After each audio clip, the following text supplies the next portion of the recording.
আমার কাছে না বেশ কিছু ক্র্যাফট শেল আছে। এগুলো আমার একদম ফেলতে ইচ্ছা করেনি। প্রত্যেকটা দিয়েই আমি কিছু না কিছু বানাবো আর তোমাদের সঙ্গে শেয়ার করব।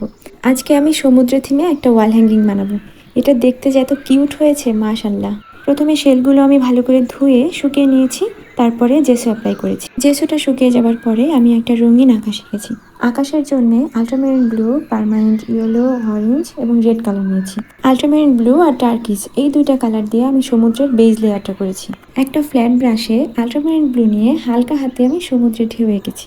আমি যেহেতু পড়ন্ত বিকেল এঁকেছি তাই অরেঞ্জ এবং মিড ইয়েলো এই দুইটা কালার দিয়ে ঢেউগুলোকে হাইলাইট করেছি। উপরের দিকে আমি কয়েকটা নারকেল গাছের ডাল এঁকেছি, আর ডাল আঁকতে আমি ব্ল্যাক, ভিরিডিয়ান গ্রিন আর মিড ইয়েলো ব্যবহার করেছি। হোয়াইট কালার দিয়ে ঢেউয়ের কিছু জায়গা আমি হাইলাইট করেছি।